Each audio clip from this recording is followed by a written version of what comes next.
Esse podcast é para profissionais que querem saber por que as empresas falham na hora de implantar a ISO 9001.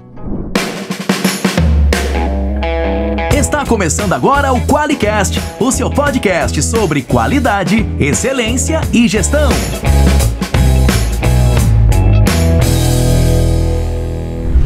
Olá, eu sou o Jason Aranharte de Bastiani. Eu sou a Monize Carla. Eu sou André Ditz. Seja muito bem-vindo ao QualiCast. Muito bem, Monize. Hoje temos convidado, hein, Monize? Finalmente! Finalmente. E esse cara é um homem de peso, né, Ditz? Hoje nós temos um cara aqui que vai abalar as estruturas. Eu tenho certeza que eu vou receber áudios elogiando, criticando, mas principalmente corroborando com a sua visão, André Ditz, porque você tem uma visão... Esse peso não é só por causa dos meus 115 quilos, né? Eu nunca falei o seu peso, André Ditz. Eu não tenho nada a ver com isso, pô. E outra coisa, vou deixar claro que o gordo do podcast sou eu. Você é um convidado, Ditz. O gordo do podcast sou eu. Eu não vou perder. Sou grande. O único cargo que eu tenho, você quer me tirar aqui. Aquilo que me diferencia, você quer tirar aqui, beleza. Mas, Ditz, primeiro, cara, falando a verdade, é um prazer ter você com a gente aqui. Obrigado por aceitar o convite, viu? A deferência é minha. Ah, então, que legal, cara. E uma coisa muito bom de falar é assim, o Ditz foi super pronto. Quando a gente convidou ele, falou, Ditz, vamos gravar na hora, ele topou, cara. É um cara super ocupado, CEO de empresa e que tem uma vasta história aqui pra falar com a gente. Polêmico no LinkedIn polêmico também. No LinkedIn. Só não é mais polêmico no LinkedIn do que ao vivo, hein, Ditz? Ah, isso é verdade. Mas eu queria... São poucos que, vamos dizer assim, conseguem colocar opiniões contrárias do que eu coloco ali. É isso aí. É um cara que tem alguma experiência. Eu acho que é legal. Eu vou fazer uma introdução, Monize. Melhor, você pode fazer a introdução e eu complemento. E eu vou deixar o Ditz se apresentar. Mas quem que é o André que vai falar com a gente? Eu vou chamar de Ditz, né, Ditz? Todo mundo te conhece por Ditz, né? Quem que é o Ditz que vai falar com a gente hoje aqui? Ele é executivo C-Level com 37 anos de experiência no Brasil, na USA e Europa. Consultor empresarial, auditor, instrutor, conferencista, autor de vários livros que eu consegui contar, pelo menos na Amazon já tem 6, né? É isso aí. Poucos que a gente consegue comprar. Exatamente, a gente vai falar disso aqui, senhor André Ditz, você não vai fugir dessa. Sobre gestão organizacional. E é muito legal falar disso, porque o Ditz é um cara que eu conheci há alguns anos atrás. Primeiro, de uma elegância, assim, pra conversar absurda. Falando sério, não é porque tá aqui não, Ditz.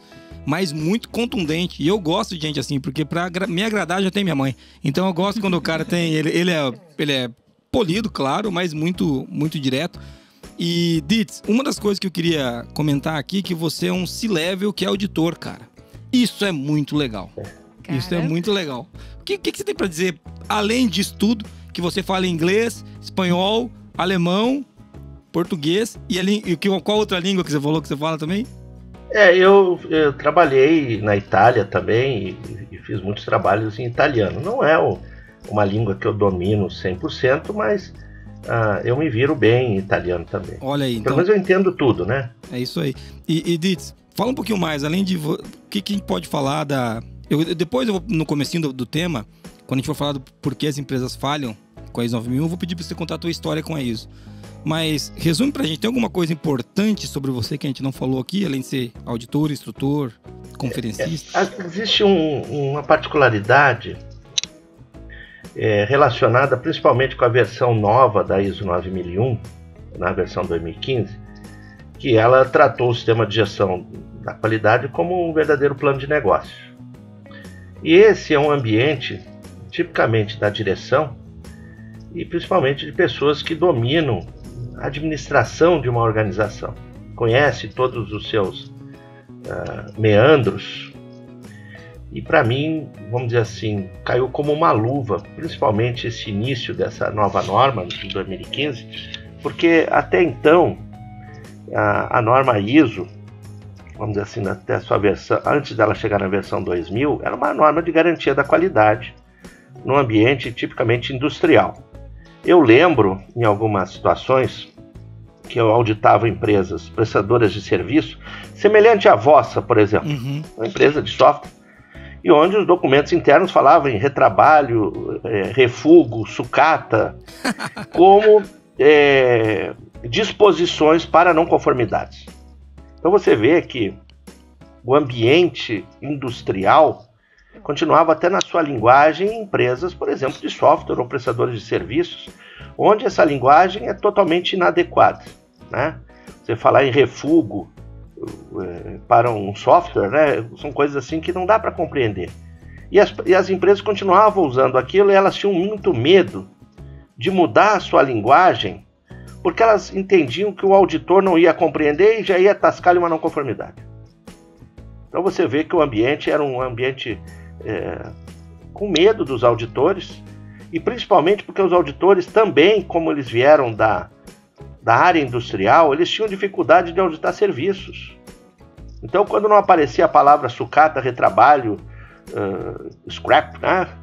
Eles não sabiam. Quando você, por exemplo, usava a sua linguagem no seu software, seja lá qual for, quando você elimina certas coisas, e não via. Eu lembro que eu tive um sócio, um holandês, que veio, ele era muito mais velho que eu, hoje ele está com 80 anos, e ele veio da área naval, né? Como bom holandês, veio da área naval. E quando nós fomos trabalhar junto, desde 90, eu já vinha com a visão do administrador de empresas. E eu comecei a trocar as palavras, as expressões, as características, moldando os sistemas de gestão de acordo com o plano de negócio, modelo de negócio que nós éramos consultores, etc. Ele chegou a um ponto de dizer para mim: você vai assumir isso, porque vai dar M na auditoria, o auditor não vai compreender. Eu falei: deixa comigo que eu explico. E demorou para ele ir aceitando a transformação dos seus sistemas de gestão, das empresas que nós ajudávamos, para se adequar a ISO 9000 mesmo, que seja a versão 87 ou 94, mas com a linguagem que se adequava ao modelo de negócios, objeto daquele sistema de gestão. Eu me lembro do primeiro... Tinha o tal da ata de análise crítica, que é uma bobagem. Ainda tem. E aí, nós transformamos uma organização e nós chamamos aquilo como se fosse assim... um turnaround, né? Seria um programa de reestruturação da companhia. Então nós criamos toda uma documentação chamada Transformação Organizacional e seus resultados para o próximo período. Quando chegou o auditor, era um cara do TÜV lá dos Estados Unidos, um alemão também, muito meu camarada. Ele olhou para mim e disse assim: até que enfim alguém não está chamando essa de ata de análise crítica, tá botando o nome que cada um põe o nome que quiser desse isso treco. Aí, cara. Isso era 1994, 95. Eu lembro, eu fui auditado várias vezes, os caras tinham medo lá de me auditar, porque eu sacaneava no mau sentido. Quando eles iam falar bobagem, eu batia neles, porque eu também fazia os meus programas de reposicionamento estratégico, seja lá como for, e tinha outros nomes. Aí o cara chegava: eu quero ver a ata de análise crítica. Eu falei: não tenho. Pô, Dito, mas você é professor desse treco e vai levar uma não conformidade? Eu falei: ata de análise crítica eu não tenho. Eu tenho o meu programa de reestruturação, o plano de diretor dos próximos 3 anos. Aí o cara chegava a ponto de dizer: pô, mas será que não seria bom você botar aqui no título? Eu falei: não, seria bom. A norma não diz que eu tenho que ter nada disso. Eu faço o que eu quiser. Ô, Ditz, não, pera aí que a gente já vai entrar no tempo, porque você pegou um ponto muito bom. Cara, esse lance da análise crítica, Ditz, até hoje, cara, a gente atende, você sabe, mais de 600 clientes, e até hoje eles querem a lista mestra. Cara, como é que você vai ter uma lista mestra hoje, num lugar que você tem tudo online? Pois é, veja só. Quando surgiram os ERPs no Brasil, não vou dizer tinha aqueles da TOTUS, depois veio o SAP, etc. E aí, no ano 2000, ou 99, 2000, eu fui ser consultor para a implantação do sistema de gestão numa multinacional espanhola petrolífera. Tá? Tudo era SAP, tudo. Não tinha papel. Eu levei um choque, porque não tinha papel, cara. Só tinha o papel higiênico. Ainda bem. O papel higiênico era o único papel que tinha lá. Que bom. E talvez, acho que no cafezinho tinha um guardanapo, né? Guardanapo.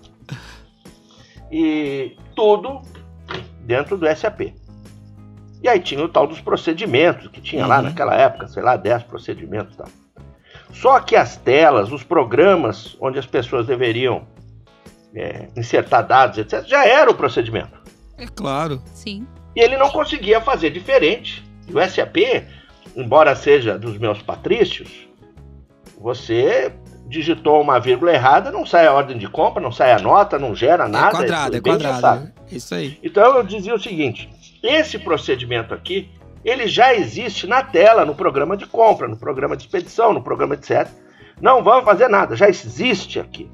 Existia, evidentemente, os manuais online da SAP, claro. que mostrava como é que o cara navegava naquele treco. Aí foi o auditor lá, 2 caras.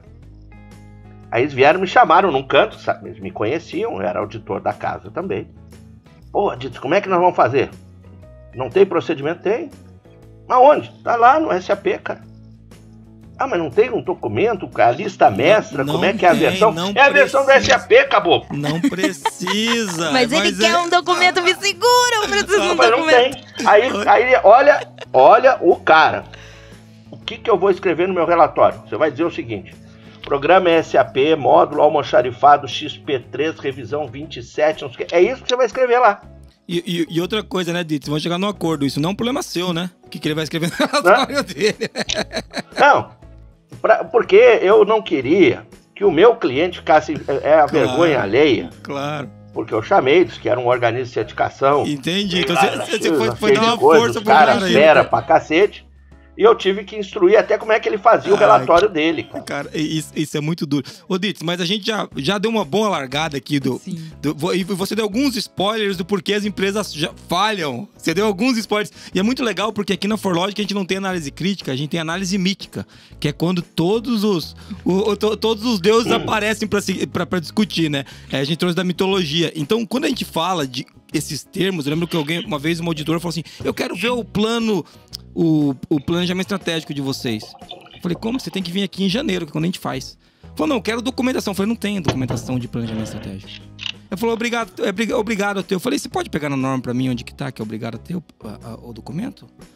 Ela falou, mas como? Eu falei, olha, o plano é uma coisa, o planejamento é outra. A gente tem isso desdobrado em planos de ação, em projetos. Exato, porque na verdade... sistema, cara. Não... Na verdade, o que... A linguagem planejamento estratégico, ela se tornou mundialmente conhecida a partir do final dos anos 60, 70, e virou um jargão. Planejamento estratégico é todo aquele movimento de repensar a companhia.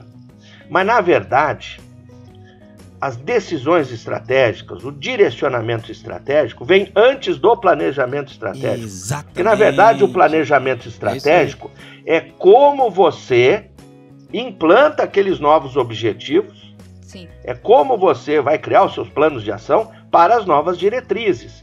Então é como se, tecnicamente, o planejamento estratégico vem depois das decisões.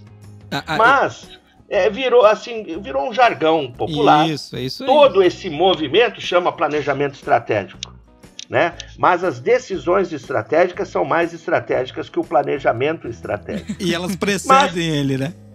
Mas vamos considerar isso aí não é uma não conformidade cultural ou uma não conformidade teórica, porque acabou se chamando planejamento estratégico todo esse movimento. Exato. Né? Até porque planejar, ele depende muito das movimentações do contexto. Você fazer um planejamento de 5 anos hoje, com a dinâmica mundial, e tomar ações daqui 3 anos, é perder tempo. Porque o fator mais importante do planejamento é o tempo. Então você deve planejar e agir agora, mesmo para resultados lá na frente. Exatamente. Sim. Porque o contexto muda de tal forma que se você for começar a agir daqui 2 anos, já mudou o contexto e aquelas suas ações perderam o sentido. Eu costumo dizer uma frase que corrobora um pouco com o que você está trazendo, diz que não existe ação de curto prazo. Toda ação afeta o longo prazo. Por mais que ela seja uma ação que você faça agora, as ações elas empurram o longo prazo, entendeu? É óbvio que alguma coisa você faz e você vai ver o reflexo imediato. Sim. né? Mas toda ação que você toma, inclusive as não ações, né? Elas influenciam o longo prazo, porque você porque, não tem veja como só, descolar isso. qualquer decisão estratégica, qualquer decisão de alto nível, ela define ou sela o destino da organização. É isso aí. Sim. Então, essas decisões, que chamam objetivos estratégicos, como queira, etc. Objetivos da qualidade, né? Que esse é a barbárie, já deveria ter tirado esse nome, né? Os objetivos corporativos, enfim. Eles devem ser fruto da razão. E a razão, ela é fundamentada em dados, fatos e informações úteis, colhidas no melhor tempo, não no mais rápido ou no mais demorado, no melhor tempo para que você possa tomar essas decisões. Porque veja só, se você esperar amadurecer informações, amadurecer a matéria para que você possa decidir, o seu concorrente já entrou no seu nicho e roubou seus melhores clientes. Já era. Então, até nisso, há de se correr riscos. Se nós precisarmos eliminar todas as possibilidades de risco para andar, ninguém anda, parado, não anda. né? Então, isso é muito importante compreender que todas as ações de longo prazo começam com decisões imediatas. É isso aí, de curto prazo. Legal. É isso mesmo. Deixa eu segurar aqui, Ditz, que nós vamos. A gente já falou um pouco da abertura. Eu só queria complementar, porque essa é uma frase que o Ditz cita muito nos livros deles e pelo LinkedIn da vida. Eu sou stalker, né? Você tá vendo, né, Ditz? Sei, você vai dizer que a estrutura segue a estratégia. Não, do Peter Drucker, que você citou que a melhor maneira de prever o futuro é criá-lo. Então tem muito a ver com isso, que toda ação imediata é que faz, na verdade, movimento o futuro. O Drucker, quando ele citou isso, ele foi muito inteligente. Por quê? Porque não dá para prever o futuro. Não dá. As variantes são tão grandes, e principalmente as mudanças das tendências. Há tendências e há mudanças da tendência. Então o Drucker dizia, é mais fácil criar um ambiente futuro controlado por nós do que esperar ver como é que esse... Querer acertar onde vai, né? Não vai, porque os nossos concorrentes podem ser mais espertos que nós. É isso aí. E ocupar, né? Ó, deixa eu puxar aqui então. A gente já... Bom, você que tá ouvindo a gente aí já ouviu, falou, putz, esse cara vai dar pano pra manga. E o Ditz, ele vai falar daqui a pouquinho do porquê as empresas falham. Esse é o tema do podcast de hoje, né? Sim. Mas antes da gente falar disso, mensagem de ouvinte, Moniz? Vamos lá? Vamos mensagem de ouvinte, vamos lá. Olá, Jays e Moniz, tudo bem? Meu nome é Thiago, falo do interior de São Paulo, da cidade de Assis, bem pertinho de vocês, hein? Parabéns aí pelo podcast, parabéns aí pelo conteúdo e pelas feras que vocês trazem. Vocês estão de parabéns mesmo aí, continue com essa garra, com essa determinação, que tá me ajudando pra caramba também, e ajudando muitos aí, tanto que eu vejo aí eles comentarem, como também eu indico as pessoas para escutarem vocês, tá bom? Um grande abraço aí. Bom, fico aguardando aquele convite para conhecer a ForLogic e tomar aquele café maravilhoso, hein? Eu moro pertinho, dá para ir rapidinho aí, hein? Ô, Thiago, primeiro, obrigado, cara, por ouvir, né? Segundo, você tá convidado pra vir tomar um café, né, Moniz? Só avisa pra gente passar um café novo, né? Você vai chegar aqui, tem o café de cedo. Mas vem assim, vem de Assis aqui perto da grande Cornélio Procópio. Falou o seguinte, que a gente traz feras pra cá, né? Ele acertou que você vinha, viu, Ditz? Ele acertou que você vinha. Ele falou disso aí. E deixa eu fazer uma pergunta pra você, Ditz, pra gente voltar pro tema. E eu queria te ouvir. Acho até que é uma pergunta bem legal que a Moniz colocou aqui, né? A primeira delas é, cara, você escreveu um livro chamado Por que as empresas que implantam o ISO 9001 falham, né? O porquê a ISO 9001 falha nas empresas. A minha pergunta é, o que levou você a escrever esse livro, Ditz? Por que você falou, cara, eu vou sentar e vou documentar esse negócio aqui?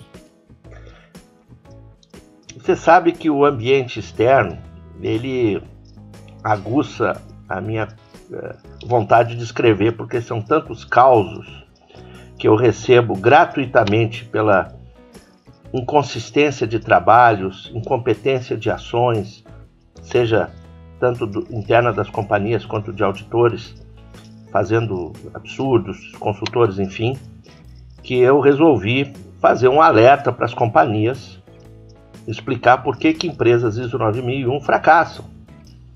Porque há centenas de milhares de companhias que foram certificadas que não existem mais. Então, se fosse uma condição de ter a ISO 9001, por exemplo, certificada, daria um salvo-conduto para a organização de ter longevidade, isso foi por terra há muitos anos.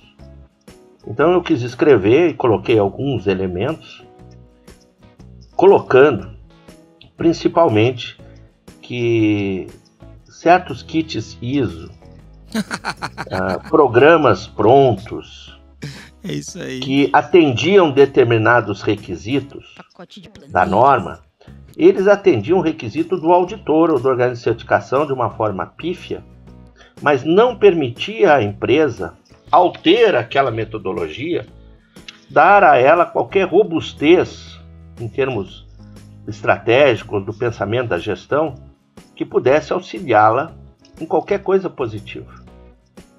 E aí eu ponho algumas histórias que eu presenciei em auditorias naquele livro, mostrando exatamente isso. Que muitas vezes os auditores davam valor fulcral para o seu resultado a papelada que não tinha valor nenhum técnico. Para você ter uma ideia, eu lembro aqui, se eu soubesse que nós íamos enveredar por aí, eu estava até com o livro aberto aqui. Eu lembro uma ocasião que eu fui auditar uma empresa e quando fomos falar em análise de risco, eu tinha lá uma planilha em Excel mirabolante com cálculos que deixava qualquer matemático do século XVIII babando. Então, por exemplo, a ausência de um treinamento que não foi realizado conforme o plano era crítico, total, precisava que o presidente descesse de paraquedas naquele instante e fizesse um rebuliço, porque aquilo ia quebrar a companhia. Meu Deus. Ao mesmo tempo, o não atingimento do break-even point, do ponto de equilíbrio, era um caso considerado um mal menor, sem grandes problemas. Lá uma cor alaranjada e tal. Aquela falta do treinamento era vermelho-roxo. O outro era fúcsia, era um negócio mais tranquilo. Olha, e aí eu coloquei que aquilo ali não tinha consistência nenhuma técnica quando a gente pensava em continuidade do modelo de negócio, continuidade da empresa.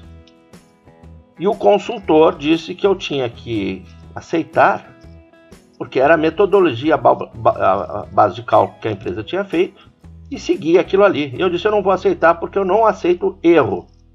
E você está discutindo isso aí com um administrador de empresa. Eu não posso aceitar que o não atingimento do break-even point numa base constante não seja um risco de valor incomensurável para a continuidade do negócio e tenha um valor menor, muito menor, do que o não atendimento lá de um determinado curso vagabundo lá de um inspetor. Não venha me dizer isso. Deu um forrobodó de por ser jovem, tamanho de um bonde. Eu tasquei ele a não conformidade.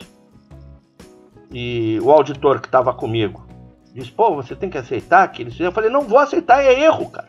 Tem erro teórico. E escrevi, foi pro organismo de certificação, deu uma fuzuê. E é engraçado. E eu disse pro diretor lá, não vou tirar a não conformidade. Vocês me tirem daqui, mas eu não vou seguir com isso. Esses são exemplos dos absurdos de empresas que têm a certificação ISO 9000 e que quebram.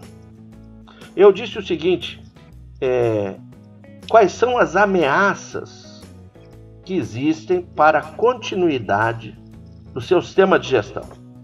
Aí a moça virou para mim e disse assim, não teve ameaça nenhuma levantada, porque o nosso RD é o mesmo e os nossos procedimentos continuam a mesma coisa. Eu falei, mas isso aí não tem nada a ver, cara. Essas ameaças, elas estão relacionadas... Ela tava que a ameaça era perder a ISO. Ela não tava entendendo o que era o sistema de gestão. Aí eu disse o seguinte, você tem, só assim rapidamente falando, uma meia dúzia de concorrentes multinacionais, muito mais poderosos que você, que podem fazer alterações no contexto, modificações nos produtos, serviços, etc., que podem vir a quebrar a sua organização. Então, movimentos dos concorrentes devem ser observados quando se faz uma análise geral do comportamento da organização e seus resultados. Eu não vejo assim.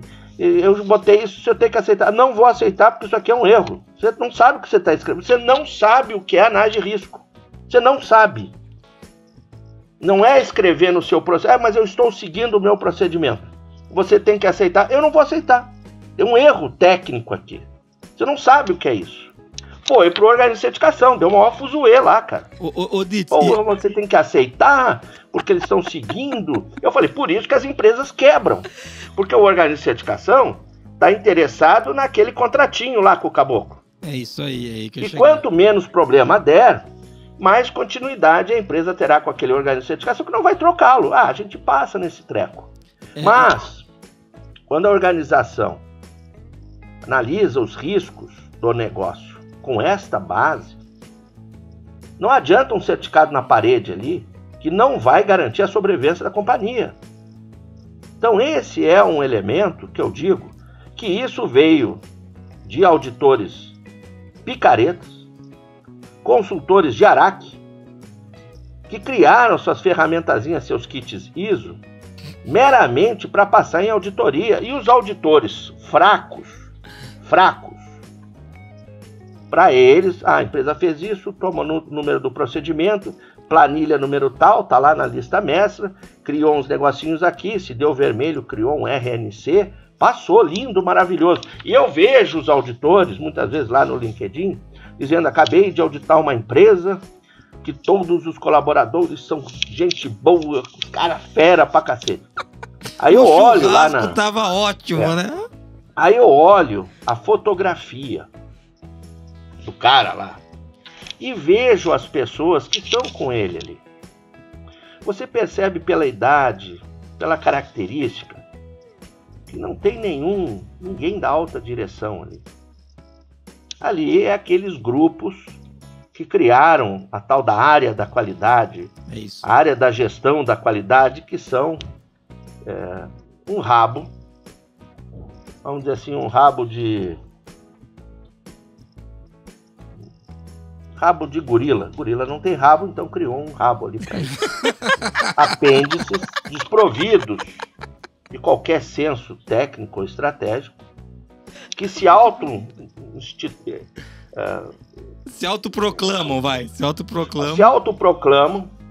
os arautos da gestão da companhia. E esquecem que a estrutura segue a estratégia. O dono da estratégia é a alta direção. É de lá que nasce a qualidade. Porque uma empresa, ela pode optar pelo seu posicionamento estratégico, suas características, em vender o produto de R$ 1,99. Esse vai ser o meu negócio. É uma decisão da alta direção. Vamos vender porcaria de R$ 1,99. A outra só quer vender negócio de $100 mil. Então, a decisão do nível de qualidade vem da alta direção, que tem que fazer o quê? Uma acomodação dos movimentos externos com seus recursos internos. Então é ela que sabe até onde ela vai, porque nenhuma companhia vai além do que os seus recursos permitem. E nenhuma empresa é melhor do que a sua equipe interna. Ditz, deixa eu puxar daí um negócio. Pera aí, muito bom, cara, isso que você trouxe. Vamos pro nosso patrocínio pra ver quem é que paga o vinho que o Ditz tá tomando aqui, porque ele tá tomando vinho enquanto a gente tá tomando água ou chá, né? Então, vamos nessa aí. O QualiCast é patrocinado pela Forlogic, uma empresa que surpreende os clientes com relacionamentos e tecnologia que simplificam a qualidade. Venha fazer parte da maior comunidade de qualidade do Brasil! Para mais informações, acesse qualiex.com e conheça a solução definitiva em software para a gestão da qualidade. Começar a fazer algumas conexões do que você veio trazendo. A primeira coisa que você trouxe que eu achei muito legal é quando assim, o meu risco é assim, esse é o meu formato. Esse é o meu formato de planilha de risco. Uma coisa que esse exemplo que a moça falou assim, mas cadê o planejamento estratégico escrito? Eu falei, não tem. Ela falou, tem que ter. Eu falei, não tem. Ela falou, não, você tem que conseguir acompanhar o planejamento estratégico. Eu falei, nisso você tem razão. Eu tenho que conseguir acompanhar os planos. Isso é um ponto, isso eu consigo fazer. O que eu não tenho é o documento que você está procurando, com o número do procedimento. Isso eu não tenho interesse em ter. Entende? Então, a primeira coisa é... A gente também tem que ouvir quando o auditor traz uma coisa como você trouxe. Fala, cara, olha, tá... Porque era muito mais fácil falar assim, ó, verdade, hein, Ditz? Que besteira, hein? Que cagada. Olha só, cara, o negócio aqui do treinamento do Zé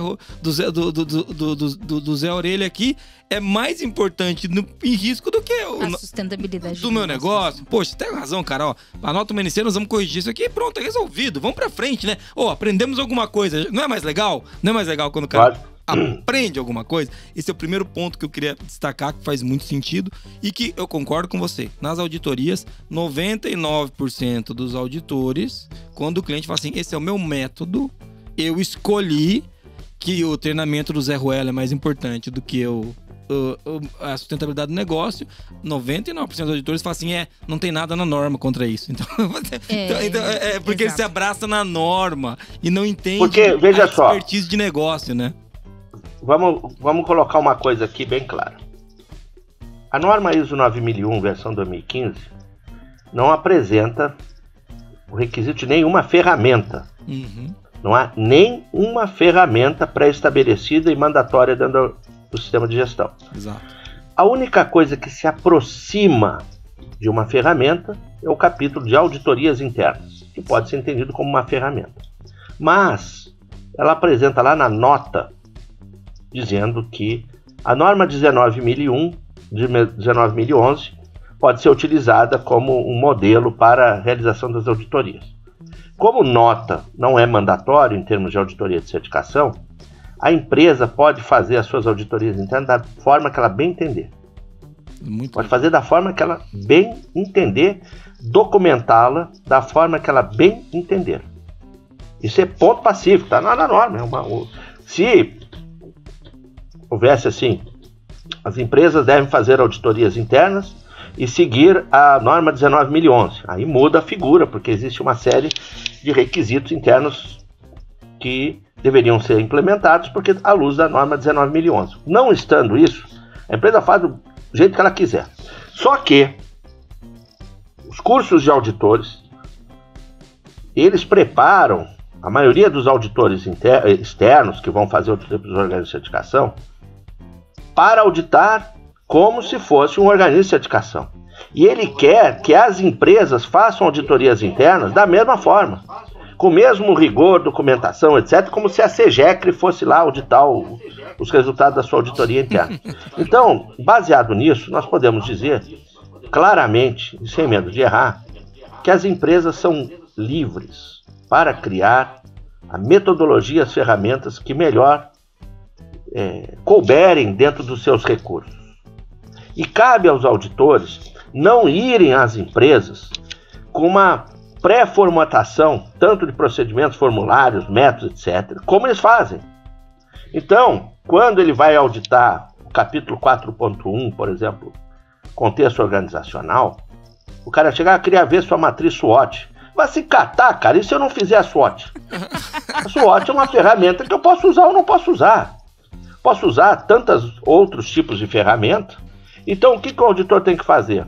Me explica como a alta direção, e nesse caso ele tem que estar auditando lá o cabeção da companhia, porque tem vários capítulos que são da alta direção. O 4.1, o 4.2, o 4.3, o 5 inteiro, o 6 uma boa parte, o 7 alguma coisa e o 9, pelo menos uns 2 ou 3 ali são da alta direção.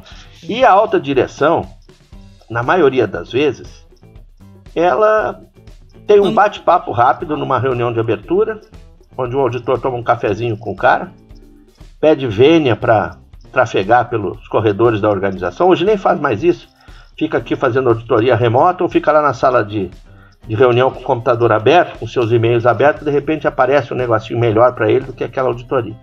Tem um cursinho lá para dar e tal. E o que acontece nessa história? O diretor da companhia devia ser auditado, uns 30%, 40% da auditoria ser na sala dele. Quando isso acontecer, a primeira coisa que vai acontecer, ele vai chegar para o Jason, vamos dizer assim, que você tivesse o presidente aí, tá, Jason? Uhum. Ele ia terminar a auditoria e ia te chamar num canto. Cara, tu não me falou que eu ia ser auditado? Eu não sei nada disso. Aí você ia dizer, chefe, então pula fora, porque se você não souber do contexto organizacional, se você não souber das responsabilidades da direção, se você não falar do planejamento estratégico, você está fazendo o quê? Isso aí. Não, mas o cara falou para mim de RNC 19.011, norma de não sei o que. É lógico, isso o diretor não sabe. O que acontece? Quando o auditor ele chega para o diretor e diz assim, me explica como você fez uma análise do contexto e os perigos que rondam a sua organização e as oportunidades. O que vocês estão fazendo para a sua companhia sobreviver aos próximos 3 anos? Ele sabe falar isso. Exatamente. É o que rola na mesa dele. Os recursos, etc. Isso ele sabe. Mas só que o auditor vai lá já com os papelzinhos. Quero ver isso. O checklist, né? Ele vai com o checklist para sair rápido dali. E ele exatamente. E ele não quer discutir. E ele não sabe. Ele não sabe aquilo ali. Porque veja só. Existe um negócio muito interessante, que o início das certificações trouxe consigo os auditores da época, que eram homens de processo industrial. Todos muito capazes de analisar, etc. Ambientes de garantia da qualidade, qualificação de fornecedores, qualificação de materiais. E eram engenheiros, etc. Todos do chão de fábrica de processos, que não habitavam os ambientes da gestão estratégica, da alta direção ou dos planejamentos. Não era da praia deles.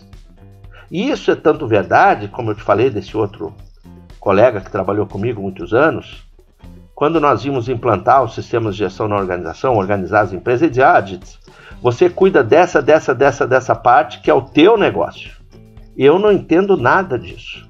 Então toda a parte de direção, toda a parte de recursos humanos, logística, financeiro, vendas, comercial, era comigo. E ele dizia, deixa a parte de controle da qualidade, metrologia, etc, comigo que eu entendo. Tá certo. Quando a norma foi se modificando e caminhando para modelos de planos de negócio ou gestão corporativa, esses colegas não tiveram o tempo, a sua experiência voltada a elementos que orbitam a sala do board. E eles não sabem auditar, eles nunca tiveram lá. Agora, são excelentes auditores de processos, não resta dúvida. Então, o que acontece? Bom, eu tenho que auditar o diretor, uma série de coisas lá dessa norma. Ele vai no seu checklist, faz as perguntinhas, toma nota e cai fora. Quando, na verdade, ele deveria praticamente passar 50% do tempo dele perguntando para o diretor, não é dando uma conversa, falando umas abobrinhas lá para depois auditar o gerente da qualidade, os caras. Não, ele tem que auditar o diretor, o CEO, o diretor operacional, seja lá quem for o cara que manda na companhia.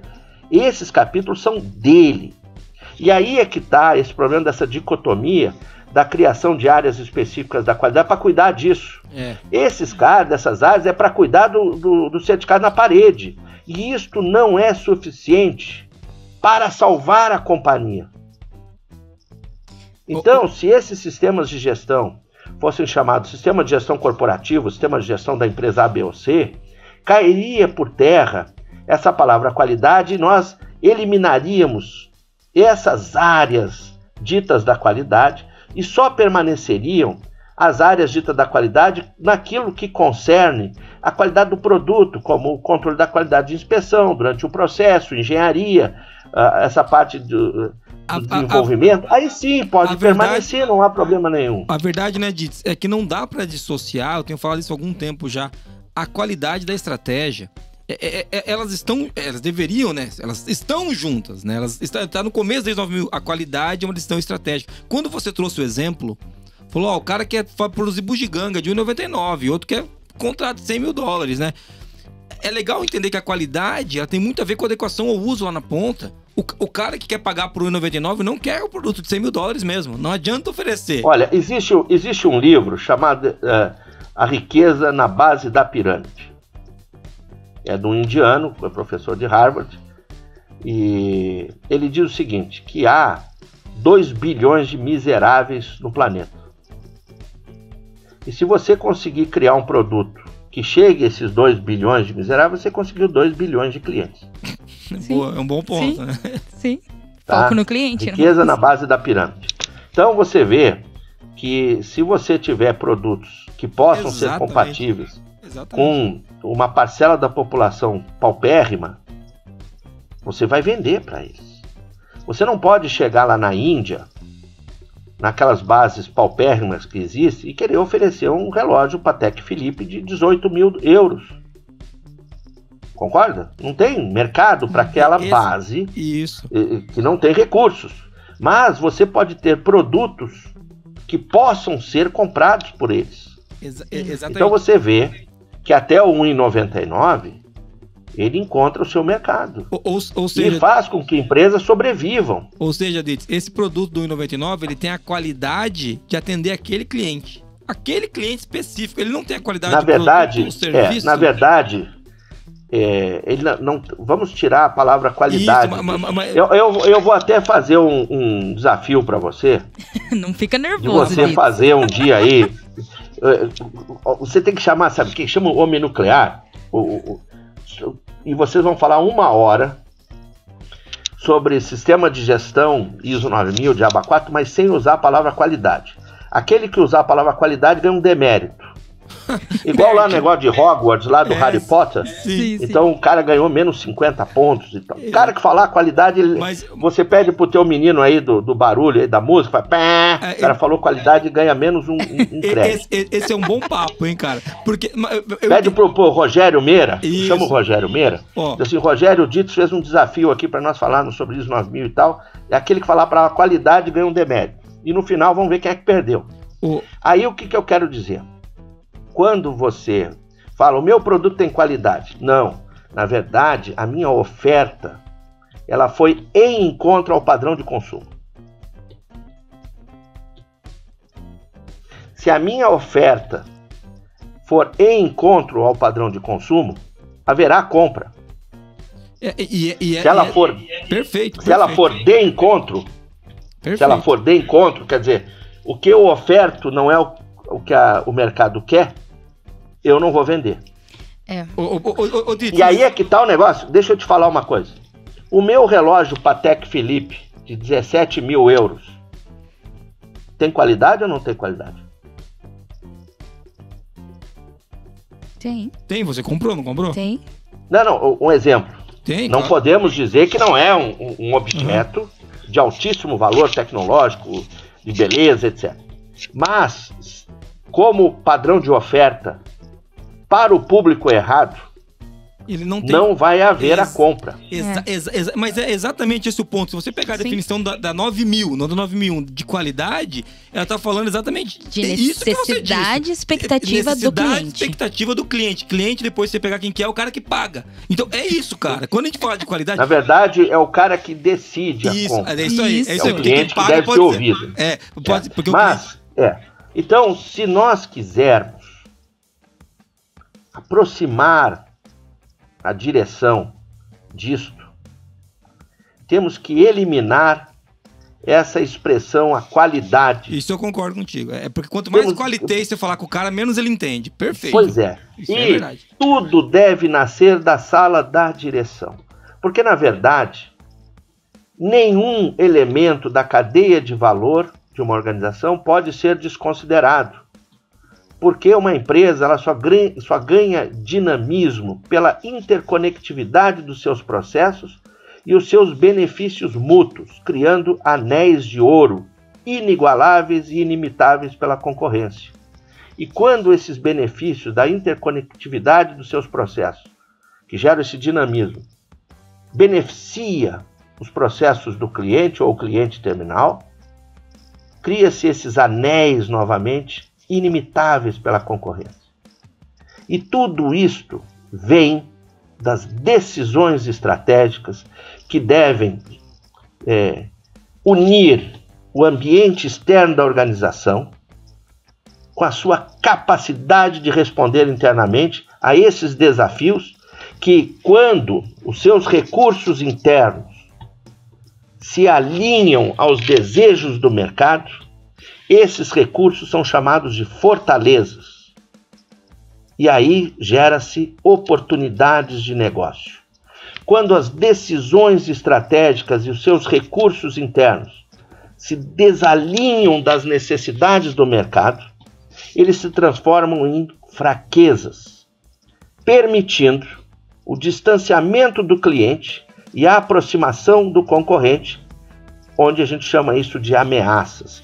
Então, neste modo de ver as coisas, as fortalezas e as fraquezas não existem em essência, porque o que pode ser fortaleza para mim é fraqueza para você, pelo desalinhamento ou alinhamento dos seus recursos e decisões com as necessidades do mercado. Então, quando as pessoas falam em SWOT e dizem, isso aqui é a nossa fraqueza, eu não sei se é fraqueza, ela só vai se consubstanciar se elas não se alinharem aos desejos do mercado. Então, o que é fraqueza para mim pode não ser para você e vice-versa. Ou a fortaleza para mim pode não ser uma fortaleza para você. Eu digo o seguinte, você fala alemão? Não. Eu falo. Então, se houver um trabalho na Europa, principalmente na Alemanha, em cidades menores, você concorda que a língua alemã, para mim, será uma fortaleza, porque eu alinhei um recurso interno, de erudição, etc., Sim. para uma necessidade do mercado que precisava falar alemão. Então, eu fui na sua frente, concorda? Sim. Então, eu me tornei uma ameaça a você, porque você perdeu aquela auditoria. Certo. Concorda? Sim. Certo. Agora, a minha língua alemã tem alguma superioridade, fortaleza no ambiente da ForLogic, na criação de softwares? Hoje não. Não. Então você vê que aquela fortaleza ela não existe em essência. Porque se ela existisse em essência, ela continuaria fortaleza aí na ForLogic.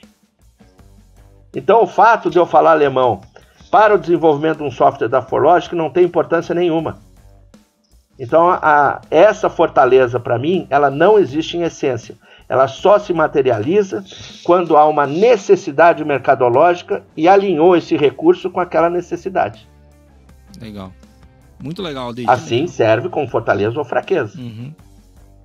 Perfeito? E nós temos que compreender que o papel da direção é trazer o mercado para dentro e confrontar a sua capacidade de análise do padrão de consumo com que a sua estrutura interna possa provocar, através da criação, modificação, etc., como padrão de oferta. Porque uma coisa que não deve ser esquecida é o seguinte, palavras da salvação. Padrão de consumo se sobressai ao padrão de oferta. Sem dúvida. Tá? Não esqueçam disso. Palavras da salvação. Ô, Dito, deixa eu puxar daí, legal, você já fez? Pô, cara, eu adorei esse lance das fortalezas e das fraquezas não existirem em essência, mas eu quero... Tá escrito no meu livro lá, viu? Então... Aquele que não podemos comprar. Aqueles que a gente vai ter que juntar dinheiro, né? Isso que eu sou, Olha, isso que eu sou o CEO da empresa. Eu e o Jason quebrando porquinho. Deus tá te vendo. Não, Deus tá te vendo, hein? Vamos lá. Ô, Dito, a gente, cara, tá quase no final do podcast, já tá me deixando desesperado. Porque eu quero eu quero fazer um monte de perguntas pra você. A primeira delas bom, essa aí você já falou do porquê escreveu o livro, né? Mas... Bom, então tá claro pra mim que existe um desalinhamento entre a direção do negócio, e quando eu falo direção não é a diretoria não, é o lugar para onde a empresa está indo e o que os caras tentam fazer com o sistema de gestão lá dentro, né? Então existe um desalinhamento absurdo. Acho que esse é um grande problema que as empresas enfrentam. Vamos lá. Nenhuma empresa, nenhuma casa, nenhuma família, nenhuma organização subsiste se dividindo. É isso aí. A divisão, essa divisão advém o caos. Isso é bíblico, né? Então, o que acontece? Não há possibilidade de uma organização ter duas gestões. É isso aí. Não há como servir a dois senhores. Está escrito já na Bíblia, lá atrás. Não tem como a Isso estratégia serve para uma organização. Não pode. Uma empresa não subsiste se dividindo. Então, não há duas gestões na organização, principalmente direcionamentos estratégicos diferenciados. Então, essa dita gestão da qualidade, que a maioria das empresas emprega, ela não existe em essência como a gestão estratégica da organização.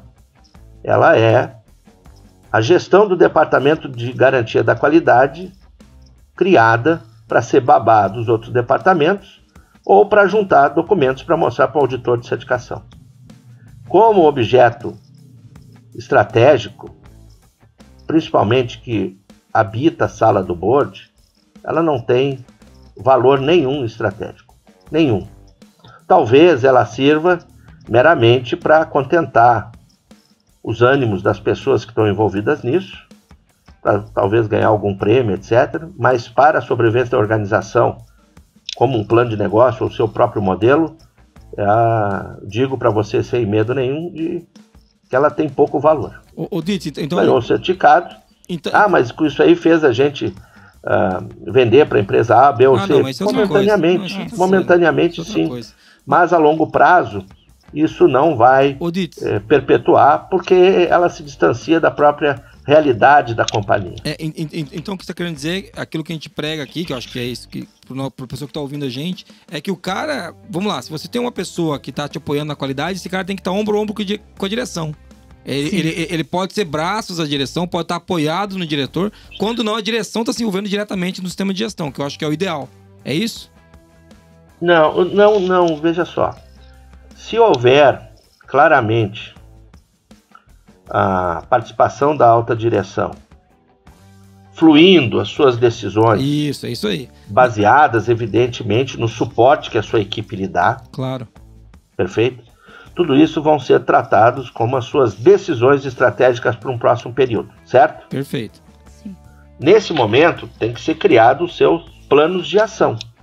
Exato. Certo? Uhum. Esses planos de ação, eles permitirão uma visão daquilo que pode se chocar contra a vontade ou os objetivos finais, os efeitos daquelas decisões, quando alguém vai dizer para o diretor o seguinte: olha, esse seu trabalho que você quer que a gente entre num determinado mercado e consiga aproximar nossos produtos em até 2 dias, isso será possível somente se nós tivermos parcerias com operadores logísticos, que nós não temos. Então, a ausência desse recurso vai impedir que essa sua ideia de estar com os nossos produtos em 2 dias no cliente se concretize. Aí ele vai dizer: ok, então eu quero que vocês criem um plano de trabalho, etc., de 1 mês, 2 meses, que tenhamos reuniões com possíveis operadores logísticos e me apresentem todos os prós e os contras e o que a gente precisa fazer. Isto acontecendo, nós estamos vendo claramente a gestão da qualidade, vamos chamar assim, Do jeito certo. Sim. Acontecendo. É isso aí. Sim, com a presença e engajamento da alta direção na sua plenitude. E olhar para o cliente, né? Por que isso não pode ser implantado na empresa naturalmente? Esse que é o ponto. Eu estava querendo trazer exatamente isso disso. Quando você traz essa questão, é que as pessoas separam o sistema de trabalho e gestão da companhia do sistema de gestão da qualidade, como se fossem coisas separadas.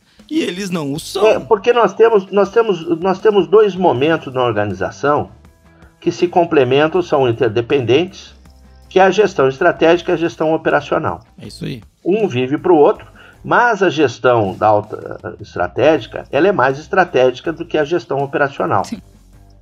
Perfeito? É isso. Não podemos esquecer que a estrutura segue a estratégia. Não adianta eu ter bons elementos, bons recursos internos se a estratégia estiver equivocada. Se a estratégia for boa, até mesmo recursos capengas podem fazer a empresa atingir situações econômicas muito boas, mesmo com uma equipe fraca. Mas você não tem o contrário. Não adianta eu ter uma equipe espetacular se as estratégias estiverem equivocadas. Então não podemos esquecer isso. Então o que acontece?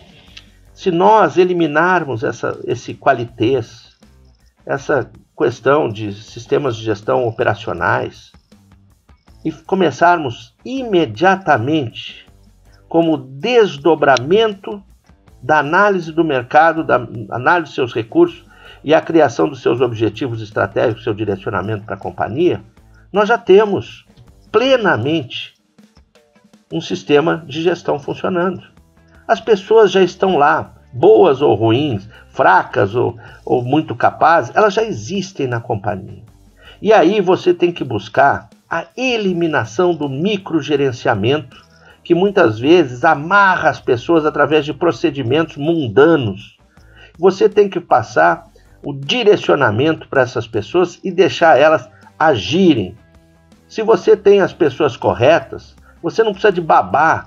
Hoje eu vejo os organismos das empresas, o tal do gestão da qualidade, o cara lá, o gerente da qualidade, ele é um babá, é uma babá dos outros departamentos, que quando vai chegando no final do mês, é capaz dele mesmo fazer uma compilação dos objetivos de cada setor, os seus indicadores, para fazer um relatório para mostrar para o diretor. Isso não existe. É dose isso, cara. Isso, cada setor tem que se autogerir. É isso aí. As pessoas têm que ter liberdade, a não ser que você abra a porteira e ponha qualquer um lá para dentro. Eu sempre digo, contrate rápido, sofra devagar. Agora, se você tiver o mínimo de pessoas, com o mínimo de intelecto que você botou ali, deixa essas pessoas trabalharem. Esses procedimentos que existem em gestão das empresas nada mais é do que cadeia de controle.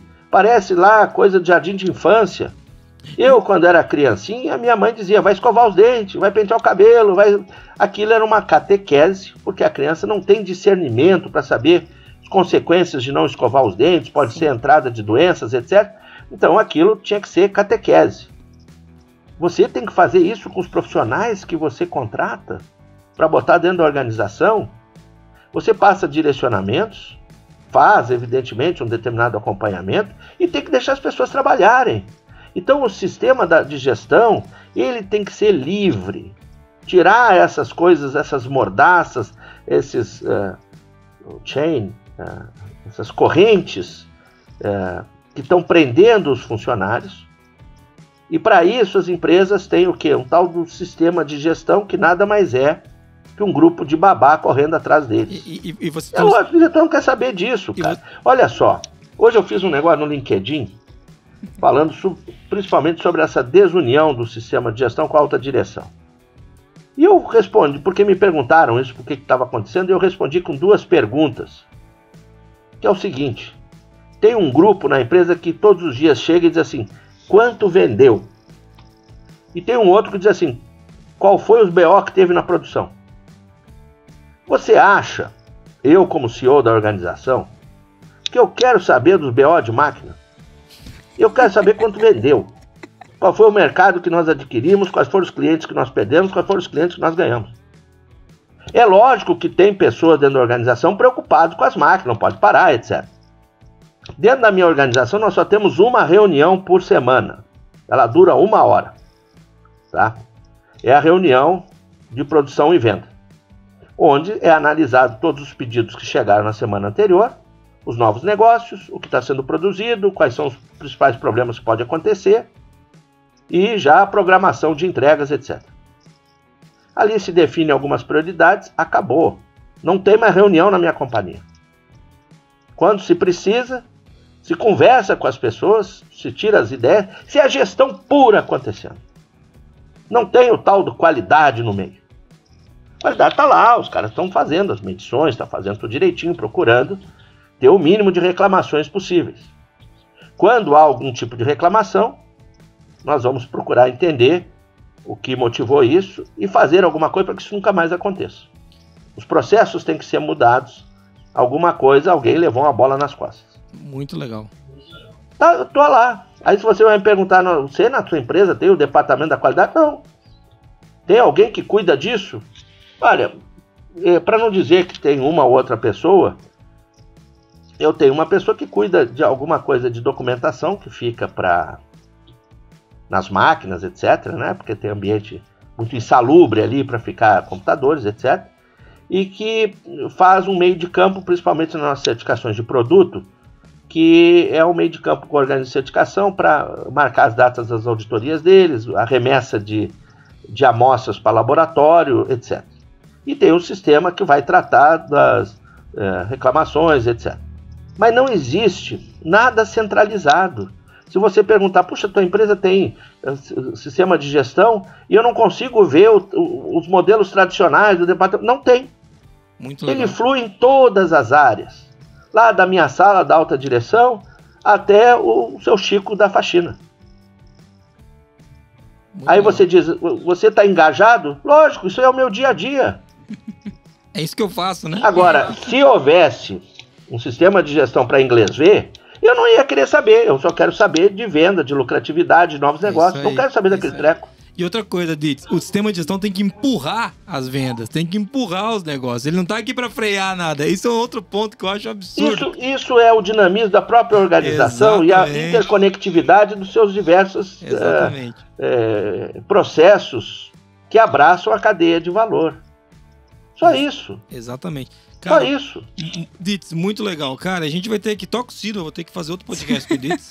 Ditz, vou ter que fazer outro podcast com você. A gente já foi 1 hora, não foi, Recruta? Já foi 1 hora. O nosso teto é 55 minutos, a gente sempre estoura com você, eu vou ter que fazer outro. E...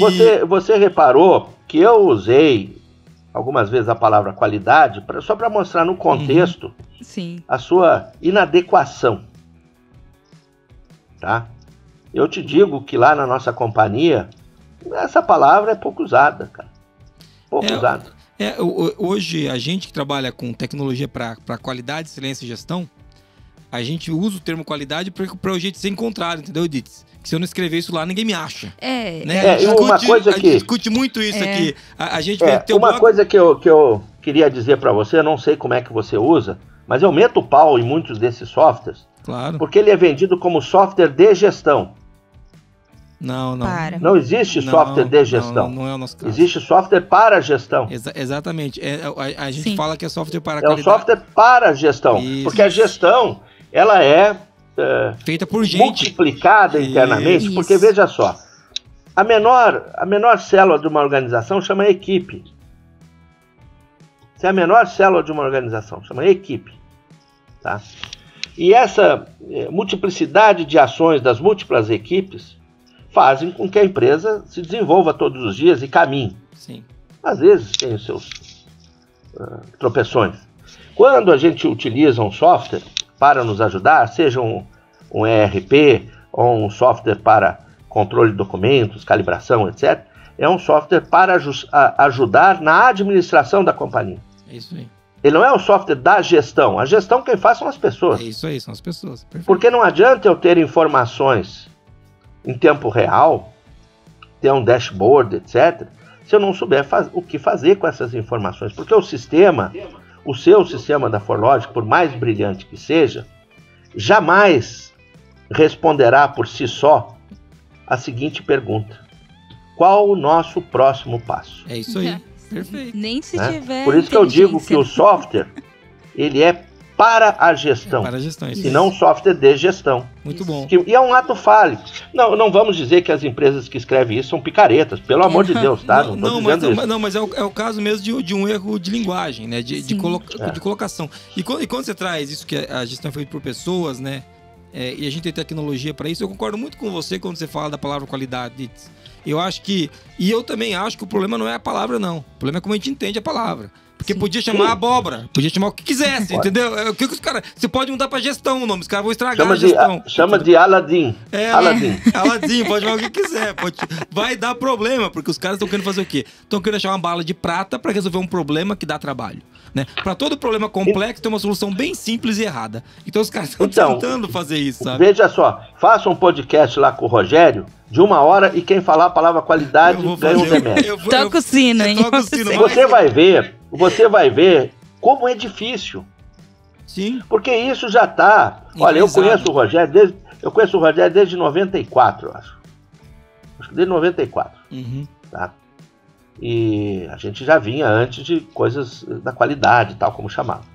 Então nós estamos bombardeados diariamente com a palavra qualidade, ISO 9000, sistema de gestão, há mais de 30 anos.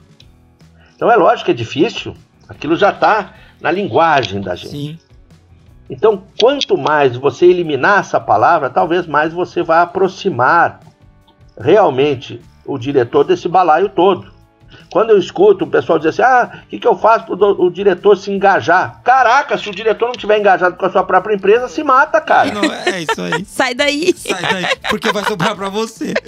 Muito bom. Né? Você é o CEO da tua companhia. Se você não tiver engajado, negão, pega uma corda e se enforca. Quando o pessoal fala assim, aí na ForLogic, quem que é responsável pelos problemas? É o Jason. É o Jason que é o responsável. Tudo aqui, eu brinco sempre que tudo é minha responsabilidade. É óbvio que eu não tô na ponta de tudo, né? A Muniz tem os BOs que ela resolve, cada um tem os seus aqui. Mas o responsável pelo negócio, e eu acho que esse é outro pino que a gente tem que resolver, né? Hoje existe uma ausência de responsabilização, inclusive na alta direção, Ditz. Eu acho que você é um CEO à moda antiga. Você é um CEO à moda antiga.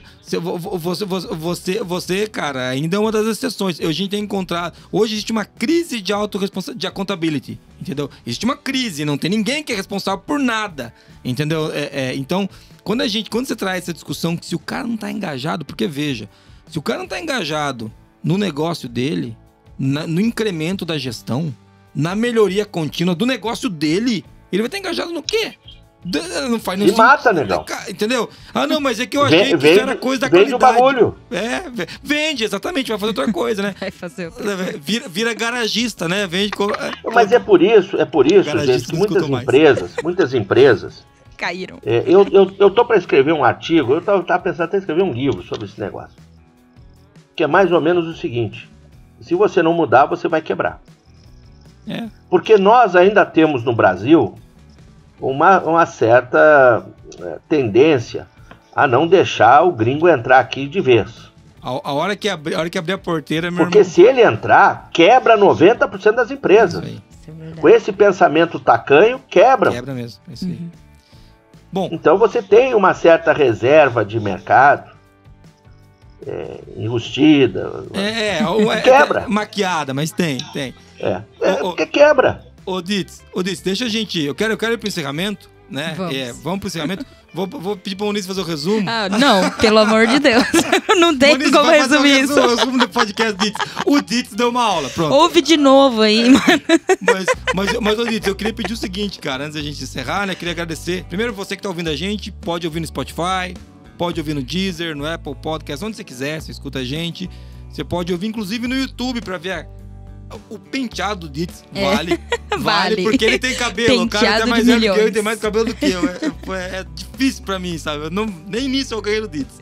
Então, assim, vale. Você pode ver a gente no YouTube.